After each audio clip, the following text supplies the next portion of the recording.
அநேக நேரங்களில் நம்ம ஜெபத்திற்காக நம்ம ஏதாவது ஊழியம் செய்ய போகிறோன்னா மழையை வேணான்னு சொல்லி ஜெபம் பண்ணுவோம். ஆண்டவரே, இந்த மழை குறுக்க இருக்கக்கூடாது, மழை நான் போகிற வரையும் வரக்கூடாது, இந்த கூட்டத்துக்கு மழை வரக்கூடாது, இப்படி நிறைய காரியம் ஜெபம் பண்ணுவோம். ஆனால் இது சரியான்னு கேட்டால் தவறு. ஏன்னா தேவன் கொடுக்குற இயற்கையான காரியங்கள் எதெல்லாம் அவன் உழுது மண்ணை பதப்படுத்தி மனுஷன் இன்னைக்கு உண்டாக்கப்படுறதோ அதெல்லாம் எதற்கான அது மனுஷனுக்காய் கொடுக்கப்பட்டது. இதெல்லாம் எப்போ வந்ததுன்னா அவன் பாவம் செஞ்சதுக்கு அப்புறமேட்டு. விசுவாசிக்கிறாமேன்னு சொல்லுவோமே.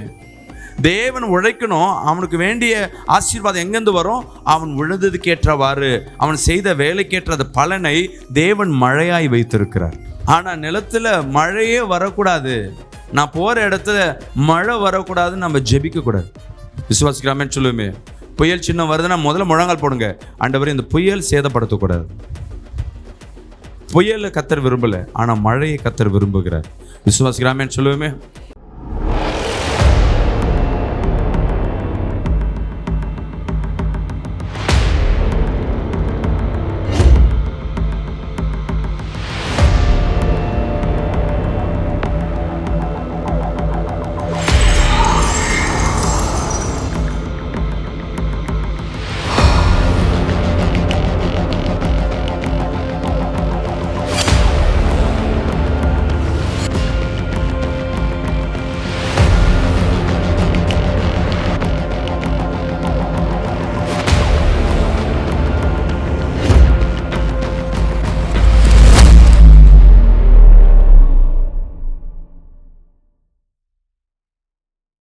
தமிழ்நாடு முழுவதும் இன்னைக்கு நல்ல ஒரு மழை. எப்பெல்லாம் புயல் வரும்னு சொன்னாங்களோ அப்போல்லாம் வரல.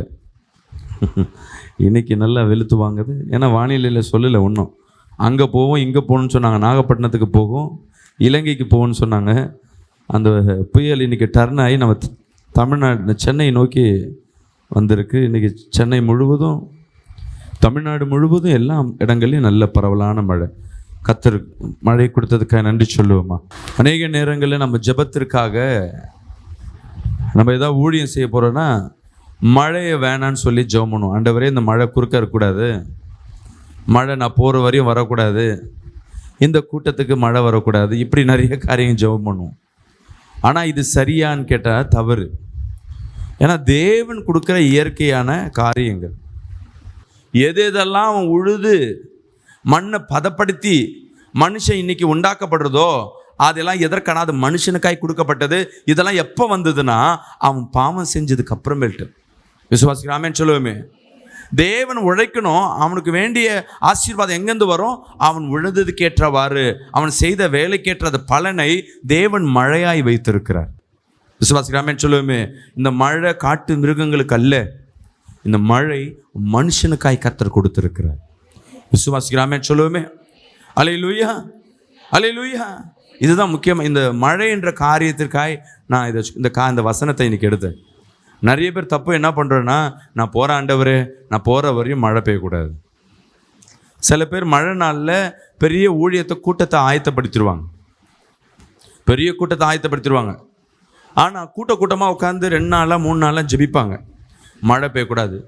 அன்னைக்கு சாட்சியம் கொடுப்பாங்க, 3 நாள் மழை மேகம் விட்டுக்கொண்டு இருந்தது, நாங்கள் ஜெபிச்சோம், கர்த்தர் இந்த காரியத்தை மாற்றினார். இது கர்த்தர் மாற்றினார்னா உண்மையை மாற்றினார் தான்.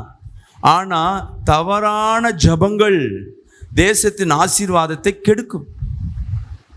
ஒரு 3 நாள் கூட்டத்திற்காக தேவன் கொடுக்குற ஆசீர்வாதத்தை நீ பெறாதபடி தடுத்து போட்டால் அன்னைக்கு பெய்ய வேண்டிய மழை இந்த இடத்துக்கு தான் உனக்கு பிரச்சனை.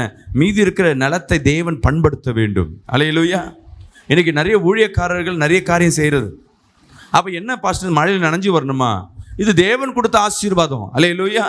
இந்த தேவன் கொடுத்த ஆசீர்வாதம் எப்படி வேணும்னா, ஆண்டவரே இந்த மழை ஆசீர்வாதமாய் மாற வேண்டும். விசுவாசிக்கிறாமேன்னு சொல்லுவோமே. சில நேரங்களில் தேவையற்ற மழை அதிகமாக பெய்கிற ஒரு வருஷத்தில் பெய்கிற மழை சில நாட்களில் ஒரே நாளில் பெஞ்சிடும், ஒரே மாதத்தில் பெஞ்சிடும். அதனால் பேரழிவுகள் வரும். தேவன்கிட்ட கேட்க வேண்டியது என்னென்னா, ஆண்டவரே இந்த மழை ஆசீர்வாதமாய் மாற வேண்டும். அல்லேலூயா. எந்தெந்த மழை ஆசீர்வாதமாய் மாறுகிறதோ அது மழை வந்த அன்னைக்கு பலன் கிடையாது. தேவன் கொடுக்கறது எப்பொழுதும் பொறுத்திருந்தா அதன் பலனை அனுபவிக்க முடியும். கரங்களை தட்டி கர்த்தருக்கு மகிழ்ச்சி செலுத்துவோமா? நல்லா கரங்களை தட்டி மகிழ்ச்சி செலுத்துவோமா? இந்த செய்தியை கேட்டிருக்கவங்க கூட நிறைய பேர் என்ன பண்ணுவாங்க, ஆண்டவரே இன்னைக்கு வேலை இருக்குது, இன்னைக்கு பிஸ்னஸ் இருக்குது, மழை பெய்யக்கூடாது. நான் கூட்டத்துக்கு போனேன், ஜெபத்துக்கு போன மழை பெய்யக்கூடாது. நான் நனையக்கூடாது, மழை பெய்யக்கூடாது. வீடு ஒழுவது, வீட்டுக்கு நக்கடையில் அடுத்த மாதம் ஓடு போட்டுருவேன், அது வரையும் மழை பெய்யக்கூடாது. இப்போ தான் விதைச்சிருக்கிறேன், அது வரையும் என்ன பண்ணக்கூடாது, மழை வரக்கூடாது. முன்னெல்லாம் வருஷத்துக்கு ஒரு முறை விளைச்சல். தேவன் அப்படி தான் பூமியை வைத்தார் பண்படுத்தும்படியாக. இன்றைக்கி ரசாயனங்களை போட்டு வருஷத்தில் 6 முறை 3 முறை விளைச்சலை பார்க்குறோம். அப்போ நீங்கள் நினைக்கும் போதெல்லாம் மழை வரணுன்னா அது தேவ திட்டம் இல்லை, இது தேவன் கொடுக்குற ஆசீர்வாதம். மழை வரும்போது என்ன பண்ணிடணும், அது ஆசீர்வாதமாக மாறணும். ஆண்டவரே, வாயை திறந்து மட்டும் நீங்கள் பண்ணுற ஜெபம் மற்றவர்களுக்கு அது என்ன பண்ணக்கூடாது, உபத்திரமாய் மாறக்கூடாது. இன்றைக்கி நிறைய ஊழியக்காரர்கள் ஜெபிக்கிற ஜெபம் இந்த மழை நாட்களில் கூட்டத்தை வச்சிருக்கிற, ஆண்டவரே கூட்டம் தடையில்லாதபடி, மழை குறுக்கிடாதபடி, மழையை இந்த வானங்கள் எலியா எப்படி இந்த வானங்களை அடைத்தாரோ அதே போல் இந்த வானங்களை அடைங்கன்றது கட்டளையை தேவன் எலியா அந்த காலத்தில் தேவன் சொன்னதுனால அந்த காரியங்களை செய்கிறார். காற்றையும் புயலையும் தேவன் அடக்கினார். அல்லேலூயா. ஆனால் நிலத்தில் மழையே வரக்கூடாது, நான் போகிற இடத்துல மழை வரக்கூடாதுன்னு நம்ம ஜெபிக்கக்கூடாது. விசுவாசிக்கிறாமேன்னு சொல்லுவோமே. புயல் சின்ன வருதுன்னா முதல்ல முழங்கால் போடுங்க, ஆண்டவரே இந்த புயல் சேதப்படுத்தக்கூடாது. புயலை கர்த்தர் விரும்பலை, ஆனால் மழையை கர்த்தர் விரும்புகிறார். விசுவாசிக்கிறாமேன்னு சொல்லுவோமே.